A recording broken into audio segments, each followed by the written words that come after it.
Christ. കർത്താവായ യേശുക്രിസ്തുവിന്റെ നാമത്തിൽ എല്ലാവർക്കും വന്ദനം. I thank God for one more opportunity that God has given, that we could gather once again like this online to sit in His presence. ഈ online മാധ്യമത്തിലൂടെ കർത്താവിന്റെ സാന്നിധ്യത്തിൽ ഇരിപ്പാൻ കർത്താവിന്റെ അവസരത്തെ ഓർത്ത് സ്തുതിക്കുന്നു. I'm thankful for the prayers of all the dear beloved brothers and sisters. സഹോദരി സഹോദരന്മാരുടെ പ്രാർത്ഥനയ്ക്കായി ഞാൻ വളരെ നന്ദിയുള്ളവനായിരിക്കുന്നു. Continue to pray for us that our strength would be in the Lord and in His promises. കർത്താവായ ദൈവത്തിൽ ഞങ്ങളുടെ ബലവും അവന്റെ വാഗ്ദത്തത്തിൽ ഞങ്ങളുടെ വിശ്വാസവുമായിരിക്കാൻ ഞങ്ങൾ പ്രത്യേകം പ്രാർത്ഥന ഞങ്ങളെ ഓർക്കണമേ. Do pray for T. Alexander uncle and auntie as they are recovering, especially auntie as she is not in good health generally. T Alexander അങ്കിളിനെയും ആന്റിയെയും പോലെ പ്രത്യേക പ്രാർത്ഥിക്കുക. പ്രത്യേക ആന്റിക്ക് അല്പമല്ലാത്ത ശാരീരിക ബലഹീനതകൾ ഉണ്ടെന്ന് നമുക്കറിയാം. So the Lord would have mercy on them also. ദൈവം അവരുടെ മേൽ കരുണ കാണിക്കേണ്ടതിന് നമുക്ക് അവരെയും പ്രത്യേക പ്രാർത്ഥനകളാണ്. We have been meditating together for the past few months from Shir Hashirim, the greatest and supreme of all songs. കഴിഞ്ഞ ചില മാസങ്ങളായി ഷേർ ഹഷീറിം അത്യുത്തമമായ ഗീതങ്ങളിൽ നിന്ന് നാം ധ്യാനിച്ചുകൊണ്ടിരിക്കുകയായിരുന്നു. And I'm sure that as these months have passed, we surely know why this is indeed called Shir Hashirim, or the most exquisite of all songs, or the song of songs. പഠനത്തിലൂടെ നമുക്ക് ഒരുപക്ഷെ മനസ്സിലായി കാണുമെന്ന് ഞാൻ വിശ്വസിക്കുന്നു എന്തുകൊണ്ടാണ് ഈ പുസ്തകത്തെ ഗീതങ്ങളിൽ അത്യുത്തമം എന്ന് വിളിക്കപ്പെടുന്നത്. For a brief moment, we actually took a small detour in chapter 5, where we went in length to learn about how our beloved is different from other beloveds. ചില ഒന്ന് രണ്ട് ആഴ്ചകളിൽ നാം നമ്മുടെ പ്രിയൻ മറ്റു പ്രിയന്മാരെക്കാൾ എങ്ങനെയാണ് വിശേഷപ്പെട്ട് നിൽക്കുന്നു എന്നുള്ളത് ഒന്ന് ധ്യാനിക്കുവാൻ നമുക്കിടയായി. And after that we have come back to the main flow of the passage. അതിനുശേഷം ഈ ടെക്സ്റ്റിന്റെ അതിന്റെ സ്ട്രക്ചറിലേക്ക് മടങ്ങി വരാൻ നമുക്കിടയായി. You must have noticed that for the past week I actually went very fast because there were so many things that were repeated, and most probably that is what is going to happen in the coming weeks also. കഴിഞ്ഞ ആഴ്ചയിലുള്ള ആ പാസേജിൽ നാം വളരെ വേഗം കടന്നുപോയത്. കാരണം പല കാര്യങ്ങളും പല ആവർത്തിയായി ഉത്തമഗീതത്തിൽ കാണുന്നത് കൊണ്ട് ആ കാര്യങ്ങൾ വളരെ ഫാസ്റ്റ് ഫോർവേഡ് ആയിട്ട് ഞാൻ എടുക്കേണ്ടി വന്നു. അത് തന്നെയായിരിക്കും തുടർമാനമുള്ള ആഴ്ചകളും കടന്നു പോകുന്ന piece. Because many things that we have already seen and discussed at length would be repeated in various other ways. നാം വളരെ വിശദമായ രീതിയിൽ പഠിച്ച് ധ്യാനിച്ച കാര്യങ്ങളൊക്കെ ഇപ്പോൾ ഇനിയുള്ള അധ്യായങ്ങളിൽ കാവ്യങ്ങളിൽ ആവർത്തിക്കുന്നതായിട്ട് കാണുവാൻ കഴിയും. അതുകൊണ്ട് വേഗത അല്പം കൂട്ടുന്നു. Last week we saw from chapter 6 and verse 4 onwards. കഴിഞ്ഞ ആഴ്ചയിൽ 6-ാം അധ്യായത്തിന്റെ 4-ാം വാക്യം മുതൽ നാം ധ്യാനിച്ചുകൊണ്ടിരിക്കുകയായിരുന്നു. We saw basically how the king admired his bride in spite of her losing communion and going away from him, but when she came back he opened his arms wide and welcomed her.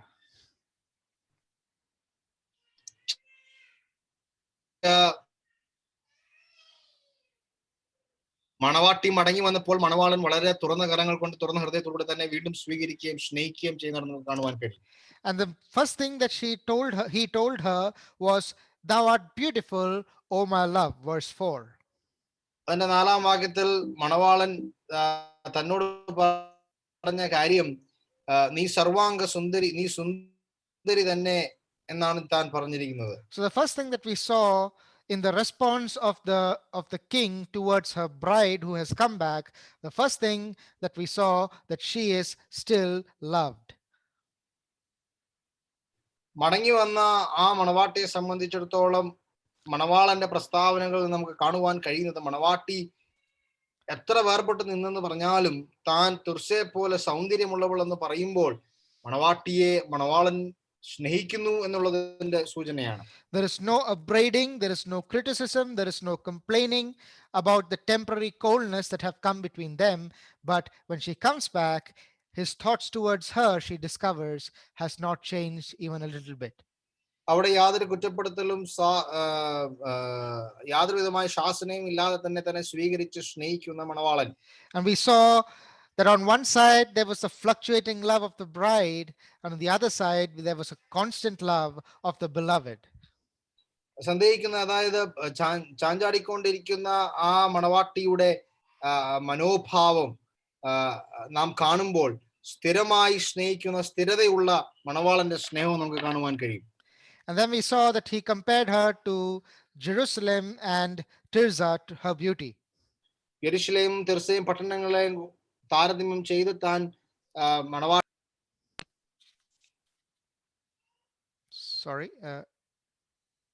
തിർസയും യെരുശലേം പട്ടണത്തെ പോലെ മണവാട്ടിയെ താൻ ഉപമിക്കുകയുണ്ടായി. Right. And after that, the next thing that we saw was she has overcome him with her beauty. അതിനുശേഷം മണവാട്ടി മണവാളനെ തന്റെ ആ ഭംഗി കൊണ്ട് തന്നെ കവർന്നെടുക്കുന്നതായിട്ട് നമുക്ക് കാണുവാൻ കഴിയും. You see, he says in verse 5, "Turn away thine eyes from me, for they have overcome me." അവിടെ താൻ 5-ാം വാക്യത്തിൽ പറയുന്നത്, നിന്റെ കണ്ണ് എങ്കിൽ നിന്ന് തിരിക്കുക, അതെന്നെ ഭ്രമിപ്പിച്ചിരിക്കുന്നു. The bride had the power to overcome the bridegroom by her looks. തന്റെ നോട്ടം കൊണ്ട്, തന്റെ കണ്ണുകൊണ്ട് മണവാളനെ കവർന്നെടുക്കുവാൻ, മണവാളനെ ജയിക്കുവാൻ ഉള്ള സൗന്ദര്യം കഴിവ് തനിക്കുണ്ടായിരുന്നു. And we saw the beautiful lesson that we have, how the dove's eyes can overcome the eyes of the lion of the tribe of Judah. എങ്ങനെയാണ് പ്രാവിൻ കണ്ണുകൾക്ക് യഹൂദാ ഗോത്രത്തിന്റെ സിംഹത്തെ കവർന്നെടുക്കുവാൻ കഴിയുക എന്നുള്ള ഒരു ധ്യാനചിന്തയും കൂടെ നമുക്ക് അവിടെ കാണുവാൻ കഴിഞ്ഞു. And then we saw in verse 8 and 9 that she is his preeminent one. അതിനുശേഷം 8ഉം 9ഉം വാക്യങ്ങളിൽ മണവാളനെ മണവാട്ടി, she is his preeminent one. മണവാളനെ സംബന്ധിച്ച് മണവാട്ടിയാണ് സർവപ്രധാനമായി നിലനിൽക്കുന്ന വ്യക്തിത്വം. We see that the king is surrounded by so many people, 70 queens, 80 concubines, and virgins without number. But in the midst of them all, he looks at his dove, his undefiled, and says that you are but one. അവിടെയുള്ള മറ്റുള്ള കന്യകമാരും രാജകുമാരികളുടെ ഒക്കെ മധ്യത്തിൽ ഈ മണവാട്ടിയെ മാത്രമാണ് മണവാളൻ ശ്രദ്ധിക്കുകയും അവരിലൊക്കെ താരതമ്യം ചെയ്യുമ്പോൾ മണവാട്ടിയെയാണ് മണവാളന് സർവപ്രധാനമായി, അതിപ്രധാനമായി തന്റെ കണ്ണിന് മുമ്പ് നിൽക്കുന്ന വ്യക്തിത്വം. Even though she is small when compared to others in number, even though there are others who are much greater than her, but in his eyes he notices only one, and that is his love, his bride, the Shulamite. അനേകവിധമായ രാജ്ഞികളും വെപ്പാട്ടികളും കന്യകമാരും ഒക്കെ നിൽക്കുന്ന ആ സദസ്സിൽ മണവാളന്റെ കണ്ണുകൾ, മണവാളന്റെ ശ്രദ്ധ ഈ ഒരൊറ്റ വ്യക്തി മണവാട്ടിയിൽ മാത്രം ശ്രദ്ധ കേന്ദ്രീകരിച്ചിരിക്കുന്നു. അദ്ദേഹം, ആ വ്യക്തിയാണ്, മണവാട്ടിയാണ് മണവാളന് സർവപ്രധാനമായി തന്നെ ആകർഷിക്കുന്ന ഘടകം. And from the call, my dove, we saw that their love towards each other was undivided. അവിടെ എന്റെ പ്രാവേ എന്ന് മണവാളൻ മണവാട്ടിയെ വിളിക്കുമ്പോൾ നമുക്ക് കാണുവാൻ കഴിയുന്നത് മണവാളന്റെയും മണവാട്ടിയുടെയും തമ്മിലുള്ള സ്നേഹം എന്ന് പറയുന്നത് യാതൊരു രീതിയിലും വിഭജിക്കാനാവാത്ത രീതിയിൽ തമ്മിൽ അവർ സ്നേഹിക്കുന്നു. And then we saw that she is the most unique in his sight, superior to all others. അവിടെ ഈ മണവാളന്റെ കണ്ണിൽ ഏറ്റവും അതുല്യമായ വിശിഷ്ടമായി നിലനിൽക്കുന്ന വ്യക്തി മണവാട്ടി തന്നെയാണ്. And then we saw that the daughters of Jerusalem praise the bride of Solomon. അതിനുശേഷം യെരുശലേം പുത്രിമാർ അവിടെ മണവാട്ടിയെ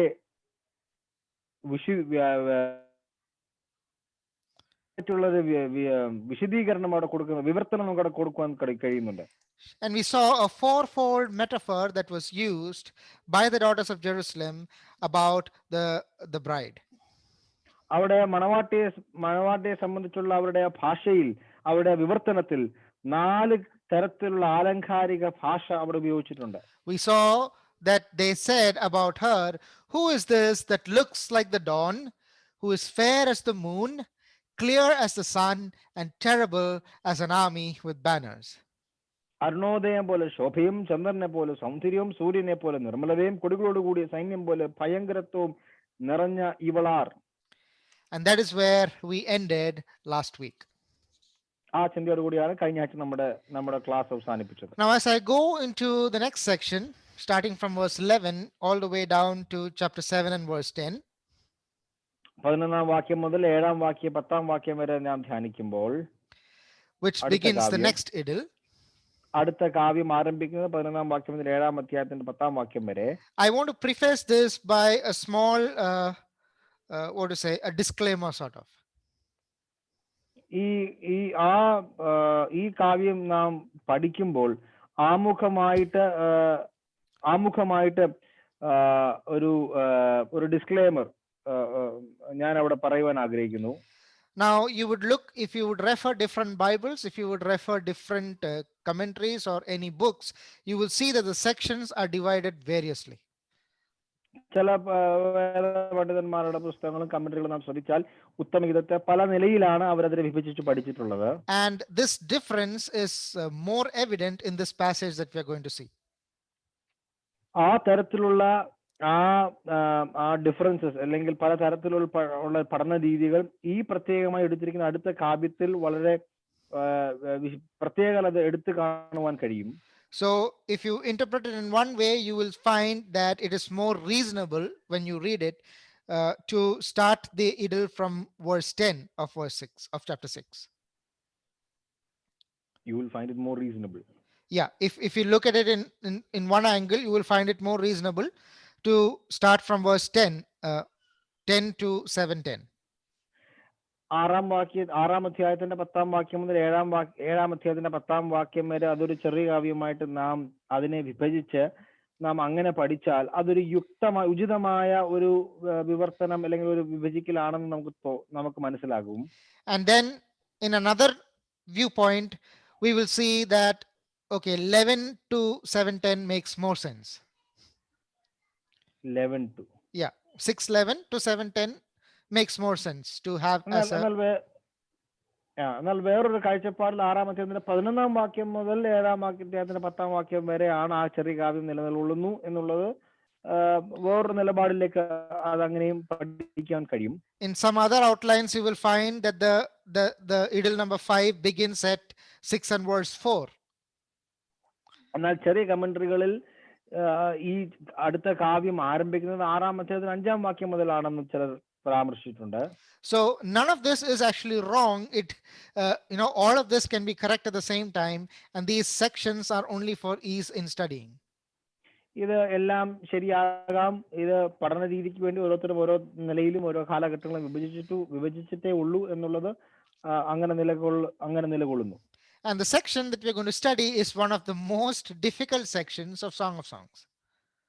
ഉത്തമഗീതത്തിൽ ഏറ്റവും പ്രയാസം വിവർത്തിക്കുവാൻ അല്ലെങ്കിൽ പഠിക്കുവാൻ പ്രയാസമുള്ള ഒരു ഭാഗമാണ് ഈ അടുത്ത കാവ്യം. That is because it especially the first section, chapter 6 verse 11 to 11, 12 and 13, it does not use the general terms that we use to distinguish between the bride and the bridegroom as my love or my beloved.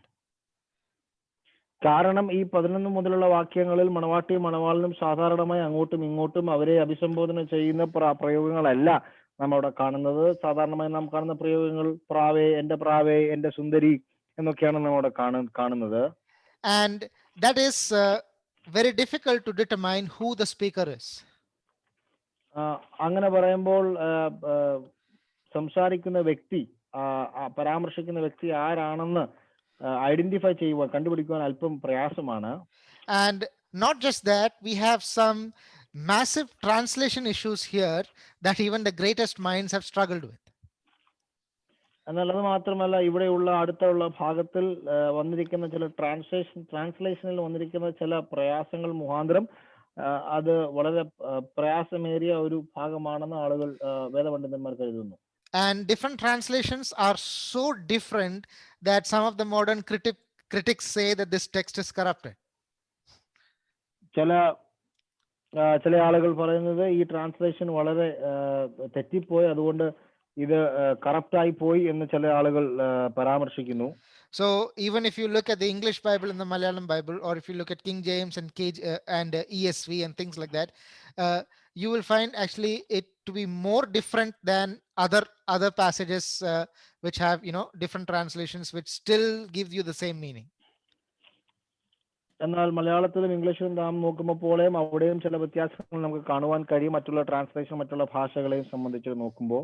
So generally, with that disclaimer, let us begin this difficult section. ആ ഒരു കാര്യം പറഞ്ഞുകൊണ്ട് നിങ്ങളുടെ മനസ്സിൽ ഇരുന്നു കൊള്ളട്ടെ എന്ന് പറഞ്ഞുകൊണ്ടാണ് ഞാൻ ഈ ഭാഗം പഠിക്കുവാൻ തുടങ്ങുന്നത്. So what I am trying to say is, even if at the end of this Bible study you don't understand it perfectly well, it is okay. ഞാൻ പറയാൻ ഉദ്ദേശിക്കുന്നത് ഈ ഭാഗം പഠിച്ചതിന് ശേഷം ഇത് മനസ്സിലായില്ലേലും സാരമില്ല എന്നാണ് ഞാൻ കരുതുന്നത്. Because even the greatest minds have not been able to agree on this. കാരണം വലിയ വേദപണ്ഡിതന്മാർ പോലും ഇപ്പോഴും ബുദ്ധിമുട്ട് അനുഭവിക്കുന്ന ഒരു വേദഭാഗമാണിത്. So I am just presenting what made more sense to me from when I referred various books. എനിക്ക് ഏറ്റവും അത്യുത്തമമായി തോന്നിയതും പല വേദപണ്ഡിതന്മാരുടെ പുസ്തകങ്ങൾ വായിച്ചപ്പോൾ മനസ്സിലായ കാര്യങ്ങൾ ഞാൻ അവതരിപ്പിക്കുന്നു എന്നുള്ളതേ ഉള്ളൂ. So let us read chapter 6 verse 11 down, or let's read chapter 6 verse 10 to the end. Till the end of 6? Yes, till the end of chapter 6. അരുണോദയം പോലെ ശോഭയും ചന്ദ്രനെ പോലെ സൗന്ദര്യവും സൂര്യനെ പോലെ നിർമ്മലതയും കൊടികളോട് കൂടിയ സൈന്യം പോലെ ഭയങ്കരത്വം ഉള്ളോർ ഇവളാർ. ഞാൻ തോട്ടിനരികെയുള്ള സസ്യങ്ങളെ കാണേണ്ടതിനും മുന്തിരിവള്ളി തളർക്കുകയും മാതളനാരകം പൂക്കുകയും ചെയ്തു എന്ന് നോക്കേണ്ടതിനും അക്രോത്ത് തോട്ടത്തിലേക്ക് ഇറങ്ങിച്ചെന്നു. എന്റെ അഭിലാഷം ഹേതുവായി ഞാൻ അറിയാതെ എന്റെ പ്രഭു ജനത്തിൽ രഥങ്ങളുടെ ഇടയിൽ എത്തി. Okay, in English there is verse number 13, which is chapter 7 and verse 1 in Malayalam. So can you just read chapter 7 verse 1? മടങ്ങി വരിക ശൂലേംകാരി, മടങ്ങി വരിക, ഞങ്ങൾ നിന്നെ ഒന്ന് കണ്ടുകൊള്ളട്ടെ. മടങ്ങി വരിക, മടങ്ങി വരിക, നിങ്ങൾ മഹനീയമിലെ നൃത്തത്തെ പോലെ ശൂലേംകാരിയെ കാണുവാൻ ആഗ്രഹിക്കുന്നത് എന്തിന്? Right. Yeah. So there itself you must have seen some differences for those who are following the Malayalam Bible. Malayalam Bible 12 വാക്യം വരെയുള്ളൂ. ഇംഗ്ലീഷ് ട്രാൻസ്ലേഷനിൽ 6-ാം അധ്യായത്തിൽ 13 വാക്യങ്ങളുണ്ട്. അതാണ് 7-ാം അധ്യായത്തിൽ 1-ാം വാക്യമായി കടന്നു. Let me read that same thing in English. Who is she that looketh forth as the morning, fair as the moon, clear as the sun, and terrible as an army with banners? I went down into the garden of nuts to see the fruits of the valley, and to see whether the vine flourished and the pomegranates budded. Or ever I was aware, my soul made me like the chariots of Aminadab. Return, return, O Shulamite, return, return, that we may look upon thee. What will ye see in the Shulamite? As it were the company of two armies. And may God add his blessings to the reading of his word. So in verse 11 and verse 12, we don't know who is speaking. 11-12 വാക്യങ്ങൾ ആരാണ് സംസാരിക്കുന്നതെന്ന് നമുക്ക് സ്ഥിരപ്പെടുത്തുവാൻ കഴിയില്ല, നിർണയപ്പെടുത്തുവാൻ കഴിയില്ല. We cannot say with 100% accuracy based on what we read from the text. നാം വായിക്കുന്ന ഈ വേദഭാഗത്തിന്റെ context വെച്ച് ആരാണ് സംസാരിക്കുന്നു എന്നുള്ളത് നമുക്ക് സ്ഥിരീകരിക്കുവാൻ കഴിയില്ല. It may be the bride or it may be the beloved. മണവാട്ടിയോ മണവാളനോ ആയിരിക്കാം അത് സംസാരിക്കുന്നത്. But what is quite clear here is that the bride or the beloved, whoever is saying it, is most probably referring to their or thinking about the first meeting, the first time when they both met. മണവാളനോ മണവാട്ടിയോ ആരുമായിക്കൊള്ളട്ടെ, ഈ പ്രസ്താവന ഈ വേദഭാഗത്ത് പറഞ്ഞിരിക്കുന്ന ആദ്യത്തെ പ്രസ്താവനകൾ അവർ ആദ്യമായി കണ്ടുമുട്ടിയ നിമിഷത്തിന്റെ ഓർമ്മകളായിരിക്കാം അവർ അയവർക്കുന്നത് എന്നുള്ളത് നമുക്ക് ആ ഭാഗത്ത് നിന്ന് മനസ്സിലാക്കുവാൻ കഴിയും. And also we are not sure when this reminiscing or when this memory lane ends and when they come back to the present. എപ്പോഴാണ് ഈ സ്മൃതികൾ അവർ ഓർക്കുകയും ഈ സ്മരണകൾ അവർ ഓർക്കുകയും അവർ ആ പ്രസന്റ് കാലഘട്ടത്തിലേക്ക് അവർ കടന്നു വരികയും ചെയ്യുന്നതെന്ന് ഈ കാവ്യത്തിൽ നമുക്ക് ഐഡന്റിഫൈ ചെയ്യാൻ കഴിയില്ല. Some say that it is in the beginning of verse 13, some others say it is in the middle of verse 13. Or in Malayalam 7 verse 1. ഈ സ്മരണകളൊക്കെ കഴിഞ്ഞതിന് ശേഷം 4-5 വാക്യങ്ങൾ പറഞ്ഞതിന് ശേഷം 7-ാം അധ്യായത്തിന്റെ 1-ാം വാക്യം മുതലാണ് അവർ ഇപ്പോഴത്തെ നിലവിലുള്ള സാഹചര്യത്തെ പറ്റി അവർ സംസാരിക്കുന്നത്. So I will actually present to you both these viewpoints and you can make your decision as to which is more accurate. ഈ രണ്ട് തരത്തിലുമുള്ള നിലപാടുകൾ, അഭിപ്രായം, കാഴ്ചപ്പാടുകൾ ഞാൻ നിങ്ങളോട് പറയുകയും നിങ്ങൾക്ക് ആ കാര്യത്തിൽ തീരുമാനമെടുക്കുവാൻ കഴിയട്ടെ എന്ന് ഞാൻ ആഗ്രഹിക്കുന്നു. So if we take it as the bride that is speaking, മണവാട്ടിയാണ് ഇവിടെ സംസാരിക്കുന്നു എന്ന നിലയിൽ നാം അത് എടുത്താൽ, and this view is taken by some of the brilliant expositors like Delitzsch or Barnes or Jameson, Fisson and Brown, all those commentaries, they take this view. ഉന്നതരായ ദേവദാസന്മാരെ പോലെ ഡെലിച്ചും അങ്ങനെയുള്ളവർ പറഞ്ഞിരിക്കുന്നത് മണവാട്ടിയാണ് ഇവിടെ സംസാരിക്കുന്നതെന്ന് അവർ അഭിപ്രായപ്പെടുന്നു. And generally in the Song of Songs, the major narrator seems to be the bride. ഉത്തമഗീതത്തിൽ ഏറ്റവും കൂടുതൽ തവണ സംഭാഷിക്കുന്നത് മണവാട്ടിയാണെന്നും നമുക്ക് കരുതുവാൻ കഴിയും. So perhaps she is responding to the lavish praise that was bestowed upon her in verse 10. അതുകൊണ്ട് തന്നെ 10-ാം വാക്യത്തിൽ മണവാളൻ തനിക്ക് നൽകിയ വളരെ വിധമായ പ്രകൃതിക്ക് ശേഷം മണവാട്ടി അതിന് മറുപടി പറയുന്നു എന്നുള്ളതായിരിക്കാം ഇവിടെ നമുക്ക് കാണുവാൻ കഴിയുന്നത്. She was this lowly vineyard worker who fell in love with a shepherd who later she found out was none other than the king himself. ഇവിടെ ഒരു മുന്തിരിത്തോട്ടത്തിൽ ജോലി ചെയ്യുന്ന ഒരു ശൂലേംകാരത്തി, സാധാരണ നിലയിൽ ജീവിക്കുന്ന ഒരു സ്ത്രീ, അവിടെയുള്ള ഒരു ഇടയച്ചർക്കനുമായി സ്നേഹത്തിലാകെ പിന്നീട് അതൊരു രാജാവാണെന്ന് മനസ്സിലാക്കുകയും ചെയ്ത ഒരു സ്ത്രീയുടെ കഥയാണ്. She can't believe it, what has happened to her, and it never ceases to amaze her. തനിക്ക് സംഭവിച്ചത് ഇതെങ്ങനെ സംഭവിച്ചു എന്നുള്ളത് താൻ അതിശയപ്പെട്ട് അതിൽ താൻ മുഴുകിയിരിക്കുന്ന ഒരു മണവാട്ടിയാണ്. And she is remembering to herself, she is remembering the circumstances that caused her to be transported from such lowly circumstances to such a great position in the palace. അവിടെ താൻ അനുസ്മരിക്കുകയാണ് എത്ര സാധാരണ നിലയിൽ ജീവിച്ച ആ ഒരു സ്ത്രീ ഇപ്പോൾ ഒരു രാജകൊട്ടാരത്തിൽ രാജാവിന്റെ മണവാട്ടിയായി, രാജ്ഞിയായി വാഴുന്നു എന്നുള്ളത് താൻ ഓർക്കുകയായിരിക്കാം. And Barnes actually paraphrases her words in 11 and 12 like this. 11-12 വാക്യത്തിലുള്ള മണവാട്ടിയുടെ വാക്കുകളാണെന്ന് കരുതി ബാർൺസ് ദേവദാസൻ ഇങ്ങനെയാണ് പറഞ്ഞിരിക്കുന്നത്. He is paraphrasing it like this: "You speak of me as a glorious beauty, but I was lately just a simple maiden engaged in rustic toils." അവിടെ മണവാട്ടി പറഞ്ഞതിന്റെ സാരം, ഞാൻ വളരെ മനോഹരമായ ഒരു സ്ത്രീ എന്ന് നീ എന്നെ പറ്റി വിവരിക്കുമ്പോൾ ഞാൻ എന്നെ തന്നെ ഓർക്കുന്നത് വളരെ സാധാരണമായ നിലയിൽ ജോലി ചെയ്ത് അധ്വാനിക്കുന്ന ഒരു സാധാരണ നിലയിൽ ജീവിക്കുന്ന ഒരു സ്ത്രീ. I went down one day to my walnut garden to see the fruits and the vineyards and to inspect the plants and the flowers that were blossoming and the budding of pomegranates and wines. And suddenly, even without knowing, my soul had made me a chariot of a lordly people. അവിടെ അക്രോത് തോട്ടത്തിൽ ഞാൻ ജോലി ചെയ്യുവാൻ പോയപ്പോഴാണ് അങ്ങയെ കാണുകയും അവിടെ എന്റെ അവസ്ഥയ്ക്ക് ഒരു മാറ്റം വരികയും ചെയ്യുന്നത്. She had lost her heart when she saw King Solomon.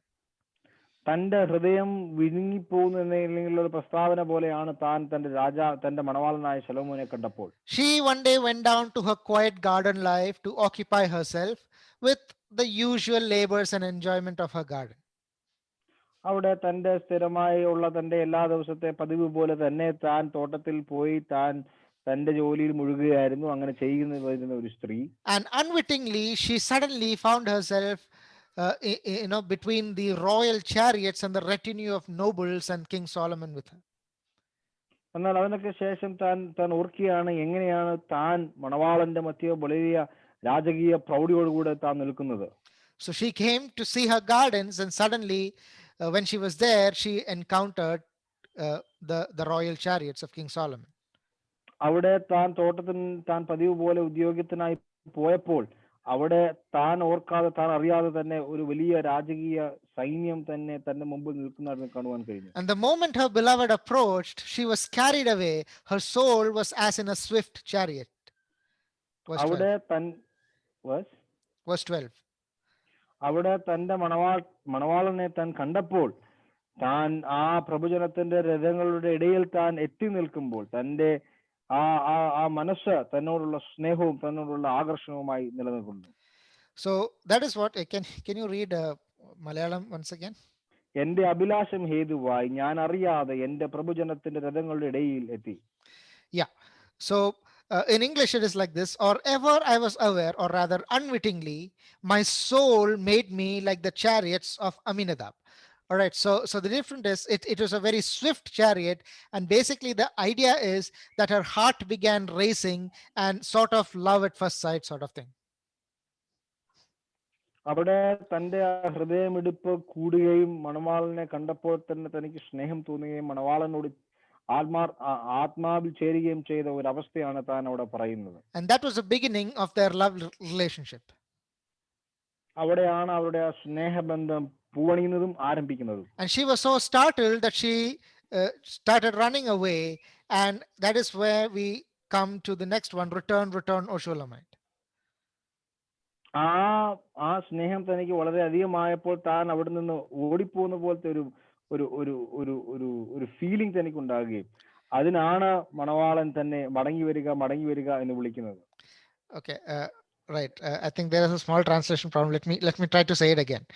So she goes with to her garden for her normal duties, and suddenly she encounters King Solomon, and she is very startled.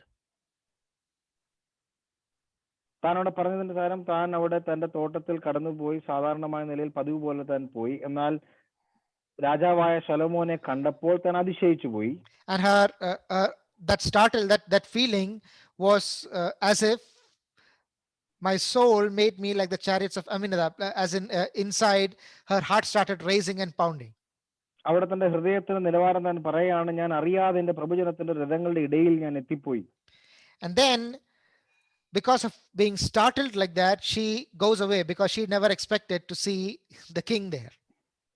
അവിടെ താൻ അങ്ങനെ പതിവ് പോലെ വന്നപ്പോൾ രാജാവിനെ കണ്ടപ്പോൾ താൻ അതിശയിച്ചു പോയി. താൻ അറിയാതെ തനിക്ക് അറിയുമായിരുന്നില്ല രാജാവ് അവിടെ ഉണ്ടെന്നുള്ളത്. അപ്പൊ അങ്ങനെ അദ്ദേഹത്തെ കണ്ടപ്പോൾ താൻ വളരെ അതിശയിച്ച് താൻ മാറിപ്പോകുന്ന ഒരു സാഹചര്യം. So this is generally what the commentators describe this scene to be, so that you can understand this passage clearly. ഈ പ്രസ്താവന മനസ്സിലാക്കുവാനായിട്ട് കമന്റേറ്റേഴ്സ് പറഞ്ഞിരിക്കുന്ന കാര്യമാണ്, അതിന്റെ വിവർത്തനമാണ് ഞാൻ ഇപ്പോൾ പറഞ്ഞത്. So with that picture in your mind, when you read this, it makes more sense. ആ ഒരു ചിത്രത്തിലൂടെ ഈ ഭാഗങ്ങൾ, ഈ പ്രസ്താവനകൾ വായിക്കുമ്പോൾ കുറച്ചും കൂടെ അർത്ഥവത്തായി തീരുവാൻ കഴിയും. So what a change it was for her, and how true this is for every believer. മണവാട്ടിയെ സംബന്ധിച്ച് എത്രയോ വാസ്തവമായ കാര്യവും എല്ലാ വിശ്വാസികളെ സംബന്ധിച്ചും എത്രയോ സത്യമായ കാര്യം കൂടിയാണ്. What a transformation of circumstances it was for her. തന്റെ ജീവിതത്തിന്റെ അവസ്ഥകൾക്ക് വളരെ പെട്ടെന്ന് തന്നെ വ്യതിയാനം വരുത്തുന്ന ചില ജീവിത സാഹചര്യങ്ങൾ. From a deep, bleak and dark life, she was wonderfully transformed and brought into the company of the King of Kings and set among the chariots of a lordly people, of a princely people. അവിടെ ഒരു തോട്ടത്തിൽ ജോലി ചെയ്തുകൊണ്ടിരുന്ന ഒരു വ്യക്തി വളരെ വേഗം തന്നെ പ്രഭുക്കന്മാരുടെ ഇടയിൽ അവിടെയുള്ള രഥങ്ങളുടെ മധ്യത്തിൽ രാജകീയ പ്രൗഢിയോടെ നിൽക്കുന്നത് കാണുവാൻ കഴിയുന്നു. Who were we before we came to know him? Just a normal person, unknown to anybody. കർത്താവിനെ കണ്ടുമുട്ടുന്നതിന് മുൻപേ നമ്മുടെ അവസ്ഥ എന്തായിരുന്നു? വളരെ സാധാരണമായ നിലയിൽ, ആരും അറിയാത്ത ജീവിതങ്ങൾ. But one day we had an encounter with him, and suddenly everything changed. We loved him, we surrendered ourselves to him, and suddenly he lifted us up and set us among the princes on high. എന്നാൽ ഒരു ദിവസം കർത്താവുമായി നാം കൂട്ടിമുട്ടുകയും എതിരേൽക്കുകയും കർത്താവുമായുള്ള സ്നേഹബന്ധത്തിലേക്ക് നാം പ്രവേശിക്കുകയും അവനോടുള്ള ആ സ്ഥിരമായ ബന്ധത്തിലേക്ക് നമ്മുടെ ഹൃദയം കവർന്നെടുക്കുകയും ചെയ്തു. What an effect Christ had on us when his love attracted us and we responded to that love. ക്രിസ്തുവിന്റെ സ്നേഹം നമ്മളെ തേടുകയും ആ സ്നേഹത്തിന് നാം പ്രതികരിക്കുകയും ചെയ്തപ്പോൾ നമ്മുടെ ജീവിതത്തിന്റെ അവസ്ഥയ്ക്ക് അത് എങ്ങനെ മാറ്റം വരുത്തി എന്നുള്ളത് എത്രയോ അതിശയകരമായ കാര്യമാണ്. The second view is if the beloved is actually speaking here and not the bride. രണ്ടാമത്തെ വീക്ഷണത്തിൽ മണവാളനാണ് ഇവിടെ ഈ വാക്കുകൾ സംസാരിക്കുന്നുവെങ്കിൽ, and this is the view taken by some great other great expositors like Andrew Miller, Matthew Henry, Dr. Gill and people like that. മറ്റുള്ള വേദപണ്ഡിതന്മാർ Mathew Miller അങ്ങനെയുള്ള ആളുകൾ പറഞ്ഞിരിക്കുന്നത് ഇങ്ങനെയാണ്. And in this view, it is the king that is reminiscing how he met the Shulamite. അവിടെ മണവാളനാണ് ഈ പ്രസ്താവന പറഞ്ഞെന്നും മണവാളൻ ആദ്യമായി ശൂലേംകാരത്തിയെ കണ്ടുമുട്ടിയപ്പോൾ മണവാട്ടിയെ കണ്ടുമുട്ടിയപ്പോൾ താൻ ഓർക്കുകയും താൻ വിസ്മരിക്കുകയും ചെയ്യുന്ന കാര്യങ്ങളാണ് ഈ പ്രസ്താവനയെന്ന് അവർ പരാമർശിക്കുന്നു. So there, let us begin from verse 10. And in verse 10, Solomon is actually coming in his chariots, and he is going down to the garden of nuts. അവിടെ ശലോമോൻ ആണ് 10ാം വാക്യത്തിന് ശേഷം തന്റെ തോട്ടത്തിലേക്ക് താൻ കടന്നു പോകുന്നത് രാജകീയ മറ്റേ രഥങ്ങളുടെ ഇടയിൽ നിന്നുകൊണ്ട് തന്നെ. And probably the garden of nuts refers to the gardens that are close to the lake of Galilee, where there are plenty of walnuts and nuts that grow there in plenty. അവിടെ മാതളനാരകം അക്രോത്ത് തോട്ടം എന്നൊക്കെ പറയുമ്പോൾ അവിടെ അധികം ഇങ്ങനെയുള്ള ഭക്ഷ്യവൃത്തി fruits ഉണ്ടാകുന്ന അല്ലെങ്കിൽ nuts ഉണ്ടാകുന്ന ആ തോട്ടമായിരിക്കണം. And probably he had his gardens and vineyards there, which we know that Solomon had, and he went to inspect his gardens and his wines and its fruits.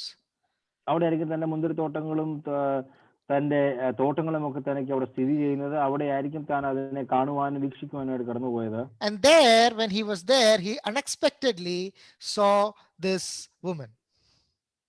അങ്ങനെ അവിടെ ആ സ്ഥലത്ത് കടന്നു പോയപ്പോഴാണ് താൻ അറിയാതെ പ്രതീക്ഷിക്കാതെ താൻ അവിടെ ഒരു സ്ത്രീയെ കണ്ടുമുട്ടുന്നത്. And he is making, so according to this view, he is making that he is saying verse 10, who is this that looks forth as the morning, as fair as the moon, clear as the sun, and terrible as an army with banner.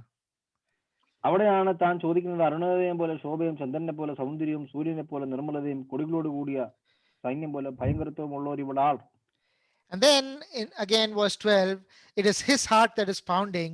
His hearts became like the chariots of his people. Now if you interpret it correctly, as in Malayalam, you will not get this meaning as in the soul began racing, or he got very excited inside. That is what is metaphorically speaking.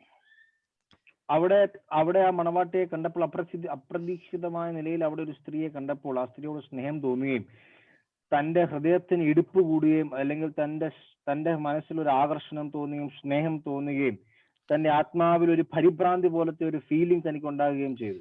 Similar to what we today may or may not call love at first sight, sort of something like that. ആദ്യത്തെ കാഴ്ചയിൽ തന്നെ സ്നേഹം തോന്നുന്ന ചില സാഹചര്യങ്ങൾ ഇന്നത്തെ കാലത്തെ ആളുകൾ വിളിക്കുന്നത് പോലെ. And please, youngsters, don't go back and say Benaiah said love at first sight is all possible. All right. All right. So once this was done, we see a call to return. We're going to verse number 13 in English, 7 and verse 1 in Malayalam. അതിനുശേഷം 7-ാം അധ്യായത്തിന് 1-ാം വാക്യത്തിൽ നാം കാണുന്നത് മടങ്ങി വരിക എന്ന് പറയുന്ന ഒരു ആഹ്വാനം അവിടെ കാണുന്നുണ്ട്. The startled Shulamite is hurrying away from this entourage of this chariots and all that is coming. അവിടെ ഈ മണവാളനെ അപ്രതീക്ഷിതമായി കണ്ട ആ ഒരു സാഹചര്യത്തിൽ നിന്ന് മണവാട്ടി അല്ലെങ്കിൽ അവിടെ ആ വ്യക്തി താൻ ഓടുകയും ആ വലിയ രഥങ്ങളൊക്കെ കണ്ട് താൻ ഓടുകയും ചെയ്യുന്നത് നമുക്ക് കാണുവാൻ കഴിയും. And the daughters of Jerusalem are saying, return, O Shulamite, that we may look upon thee. And the key word is we may look upon thee. ആ ഒരു സാഹചര്യത്തിലും യെരൂശലേം പുത്രിമാർ പറയുകയാണ്, മടങ്ങി വരിക, ശൂലേംകാർത്തി മടങ്ങി വരിക, ഞങ്ങൾ നിന്നെ ഒന്ന് കണ്ടുകൊള്ളട്ടെ. And it is expressive of admiration of the Shulamite's beauty. They want to see her beauty and desire to be in her presence. അവിടെ ആ ശൂലേംകാരത്തിയുടെ സൗന്ദര്യം കാണുകയും തന്റെ സാന്നിധ്യത്തിൽ അവർക്ക് ഇരിക്കണം എന്നുള്ള ആഗ്രഹത്തിലാണ് യെരൂശലേം പുത്രിമാർ വിളിക്കുന്നത്. So they say, return, that we may see, that we may look upon you and see your beauty. മടങ്ങി വരിക, ഞങ്ങൾ നിന്നെ ഒന്ന് കണ്ടുകൊള്ളട്ടെ. Let us make a few observations from this. ചില കാര്യങ്ങൾ, നിരീക്ഷണങ്ങൾ നോക്കി ഈ വാക്യത്തിൽ നിന്ന് കാണുവാൻ കഴിയും. Who is the person who is called? ആരെയാണ് ഇവിടെ വിളിക്കുന്നത്? The name Shulamite is used for the first and only time in the Song of Songs in this passage. ഈ ഉത്തമഗീതത്തിൽ ആദ്യമായിട്ടാണ് ശൂലേംകാരത്തി എന്ന് പറയുന്ന പദപ്രയോഗം ഇവിടെ കാണുന്നത്. And this is the first time that she is addressed by name. ഇവിടെ ആദ്യമായിട്ടാണ് തനിക്ക് പേരിന് തുല്യമായ ഒരു പ്രസ്താവന ഇവിടെ കാണുന്നത്. So this Shulamite, this name called Shulamite, can refer to two things. ഈ ശൂലേംകാരി എന്ന് പറയുന്ന ഈ പദപ്രയോഗം രണ്ട് പ്രത്യേകമായ കാര്യങ്ങളെ സൂചിപ്പിക്കാം. Both of these can be true at the same time. ഈ രണ്ട് കാര്യങ്ങളും ഒരേ സമയത്ത് തന്നെ സത്യമായി കൊള്ളാം. It first refers to her as an inhabitant of Shunem. ഒന്ന്, ഈ സ്ത്രീ ശൂലേം എന്ന പട്ടണത്തിലെ ഒരു അവിടെ വസിക്കുന്ന ഒരു വ്യക്തിയാണ്. Shunem, not Shulem. Shunem. Shunem എന്ന് പറയുന്ന സ്ഥലത്തെ വ്യക്തിയാണ്. So Shunem was early known as Shulem. Shunem പൂർവ്വകാലങ്ങളിൽ ശൂലേം എന്നാണ് പ്രസ്താവിച്ചിരിക്കുന്നത്. And corresponds with the present Sulam or Solam. That is a present name. ഇന്നത്തെ കാലത്ത് ആ പട്ടണത്തെ വിളിച്ചിരിക്കുന്നത് ശൂലാം അല്ലെങ്കിൽ ശൂലേം എന്നൊക്കെ തന്നെയാണ്. And it is a village about 3 miles north of Jezreel. ജസ്രിയേൽ എന്ന് പറയുന്ന പട്ടണത്തിന് 3 മൈൽ വടക്ക് കടക്കുന്ന ഒരു സ്ഥലമാണ്. And this was located in the territory of Issachar. This is territory of Issachar. ഇസക്കാറിന്റെ സ്ഥലത്താണ് ഈ ഒരു പട്ടണം സ്ഥിതി ചെയ്യുന്നത്. It was on the slopes of Mount Hermon and in between Mount Gilboa and Mount Tabor. Hermon പർവ്വതത്തിന്റെ ചരിവിലും താബോറും അങ്ങനെയുള്ള പർവ്വതങ്ങളുടെ മധ്യേ നിലകൊള്ളുന്ന ഒരു പട്ടണമാണ് Shunem. And it overlooked the plain of Jezreel. ജസ്രിയേൽ എന്ന് പറയുന്ന ആ സ്ഥലത്തിന് നോക്കി നിൽക്കുന്ന ഒരു സ്ഥലം പോലെയാണ്. The same thing that we call today as the plains of Megiddo. The same place. നിരപ്പായ ജസ്രിയേൽ സ്ഥലത്തെ ഓവർലുക്ക് ചെയ്ത് നിൽക്കുന്ന സ്ഥലമാണ്. And this also was the home of the beautiful Abishag, a Shunammite, who we see in 1 Kings chapter 1, who was found as a maiden to give warmth to King David when he was old. ദാവീദ് വയസ്സായപ്പോൾ 1 രാജാക്കന്മാർ 1-ാം അധ്യായത്തിൽ തനിക്ക് ശരീരത്തിൽ ചൂട് കിട്ടാൻ വേണ്ടി ഒരു കന്യകയെ കൊണ്ടുവന്നപ്പോൾ ശൂനേംകാരത്തെ അഭിഷാകിനെയാണ് കൊണ്ടുവന്ന് നമുക്ക് കാണുവാൻ കഴിയും. So it is the Shulamite often refers to that same place called as an inhabitant of Shunem. അവിടെ ആ ശൂനേത്തിൽ വസിക്കുന്ന സ്ത്രീ എന്നായിരിക്കാം ഇവിടെ അഭിസംബോധന ചെയ്യുന്നത്. And it was situated very close to what we know in the New Testament as a town of Nazareth. അത് നസറത്ത് എന്ന് പറയുന്ന പട്ടണത്തിന് വളരെ അടുത്ത് നിൽക്കുന്ന സ്ഥലമാണ് Shunem. And just like Nazareth, there was nothing special about that place. നസറത്തിനെ പോലെ തന്നെ പ്രത്യേകിച്ച് യാതൊരു എടുത്തു പറയാത്തക്കവണ്ണമുള്ള ഗുണങ്ങളും ഇല്ലാത്തൊരു സ്ഥലമാണ്. Just a normal unknown village. ആരും അറിയാത്ത വളരെ സാധാരണ നിലയിലുള്ള ഒരു ഗ്രാമം. But it was from there that Solomon saw her. എന്നാൽ ആ പട്ടണത്തിൽ വെച്ചാണ് ശലോമോൻ ഈ സ്ത്രീയെ കാണുന്നത്. That was her home. അതായിരുന്നു തന്റെ ഭവനം. He loved her. തന്നെ താൻ സ്നേഹിച്ചു. And from there he chose her. അവിടെ നിന്ന് ശലോമോൻ ആ മണവാട്ടിയെ ആ സ്ത്രീയെ തെരഞ്ഞെടുത്തു. And from there he made her his own. അവിടെ വെച്ചാണ് തന്റെ സ്വന്തമായി എടുക്കുവാൻ താൻ തീരുമാനിച്ചത്. He put his name on her. തന്റെ നാമം ആ ശൂനേംകാരത്തിയുടെ മുകളിൽ താൻ എഴുതി. And he brought her into his banqueting house. അവിടെ തന്റെ വിരുന്ന് വീട്ടിലേക്ക് താൻ കൊണ്ടുവന്നുണ്ട്. He lavished on her all his blessings. തന്റെ എല്ലാ അനുഗ്രഹങ്ങളും ആ സ്ത്രീയുടെ മുകളിൽ താൻ ചുമത്തി. And as believers, the same was our situation. We must never forget the hole from which we were lifted up. വിശ്വാസികളെ സംബന്ധിച്ച് നാം കയറി വന്നിരിക്കുന്ന അഴുക്കുചാൽ അല്ലെങ്കിൽ ആ ഒരു സ്ഥലത്ത് നാം മറന്നു പോകരുത്. From there, the rich and sovereign one, through his sovereign grace, stooped down and picked us up. അവിടെ ആ സ്ഥലത്ത് നിന്നാണ് ഏറ്റവും മഹനീയമായ രാജാവ് കടന്നു വന്ന് നമ്മെ തന്നെത്താൻ താഴ്ത്തി ആ സ്ഥലത്ത് നിന്ന് നമ്മളെ ഉയർത്തി ഇപ്പോൾ നമ്മളെ കുപ്പയിൽ നിന്ന് നമ്മളെ ഉയർത്തി നിലനിർത്തിയിരിക്കുന്നത്. Yes, he raiseth up the poor out of the dust and lifted them up, lifted the beggar from the dunghill and sets them among princes to make them inherit the throne of glory. 1 Samuel 2 and verse 8. 1 ശമൂവേലിന്റെ പുസ്തകത്തിൽ നാം വായിക്കുന്നത് പോലെ തന്നെ കുപ്പയിൽ നിന്ന് ഉയർത്തി പൊടിയിൽ നിന്ന് ഉയർത്തി പ്രഭുക്കന്മാരോടൊപ്പം ദൈവം മനുഷ്യരെ ഉയർത്തി എന്നുള്ളതാണ്.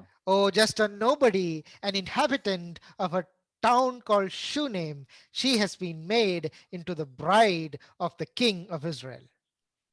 ആരും അറിയാത്ത പട്ടണമായ ശൂന്യം സ്ത്രീയെ രാജാവിന്റെ മണവാട്ടിയായി രാജാവ് തെരഞ്ഞെടുത്ത കഥ. So the Shulamite can refer to her as an inhabitant of Shunem. അതുകൊണ്ട് ശൂലേംകാരി എന്ന് പറയുമ്പോൾ ശൂനേം എന്ന പട്ടണത്തിൽ വസിക്കുന്ന ഒരു സ്ത്രീ എന്ന നിലയിൽ നമുക്ക് അതിനെ കാണുവാൻ കഴിയും. But also it can refer to her as the bride of Solomon. എന്നാൽ അവിടെ ശൂലേംകാരിയെ സംബന്ധിച്ച് ശലോമോന്റെ മണവാട്ടിയായും നാമവിവരണം ചെയ്യുവാൻ കഴിയും. And many Hebrew scholars have suggested that the Hebrew name Shulamith was the feminine of Shelomith, that is Solomon.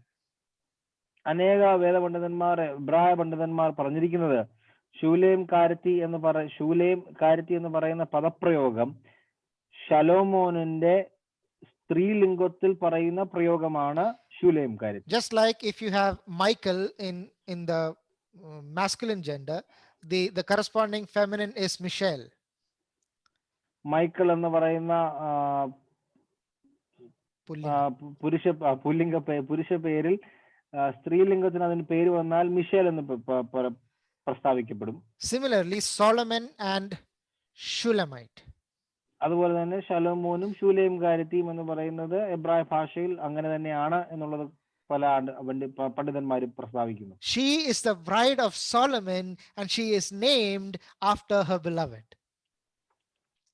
ഈ സ്ത്രീ മണവാളന്റെ മണവാട്ടിയും രാജാവിന്റെ മണവാട്ടിയും രാജാവിന് ശേഷവും നാമം കൊടുത്തതുമായി കാണുവാൻ കഴിയും. Oh, so true concerning us that Christ's new name is written upon his faithful people. Revelation chapter 3. വെളിപ്പാട് പുസ്തകം 3-ാമത്തെ കർത്താവ് തന്റെ നാമം തന്റെ വിശ്വസ്തരിൽ താൻ എഴുതുന്നു. Disciples were called Christians or Christ's people. ശിഷ്യന്മാരെ ക്രിസ്ത്യാനികളെന്നും ക്രിസ്തുവിനെ അനുഗമിക്കുന്നവരെന്നും വിളിക്കപ്പെട്ടു. What terrible reverence we must give to the name Christian. When we call ourselves a Christian, we are called after his name. നാം ക്രിസ്ത്യാനി എന്ന് നാം പറയുമ്പോൾ കർത്താവിന്റെ നാമത്തിന് ചേർന്നാണ് നമ്മെ ആളുകൾ ദൈവവും വിളിക്കുന്നതെന്ന് നാം എത്രയോ ഭയാനകമായി ഓർക്കേണ്ട കാര്യമാണ്. You see, let us never ever forget that we are called after his name. അവന്റെ നാമം നമ്മുടെ മേൽ ചുമത്തി അതിൽ നമ്മെ അവൻ വിളിക്കുന്നു എന്നുള്ളത് നാം മറന്നു പോകരുത്. So these are the two ways in which you can say Shulamite. It can be interpreted. അങ്ങനെയാണ് ശൂലേം എന്ന് പറയുന്നത്, ശൂലേം കാരത്തി എന്ന് പറയുന്ന പ്രത്യേക രണ്ട് തരത്തിൽ വിവരിക്കപ്പെടാം. And now let's look at the actual call itself. What is being said to the Shulamite? എന്താണ് ഇവിടെ ശൂലേം കാരത്തിയോട് മണവാളൻ അല്ലെങ്കിൽ യെരൂശലേം പുത്രിമാർ പറയുന്നത്? Return, return, return, return. 4 times it is repeated.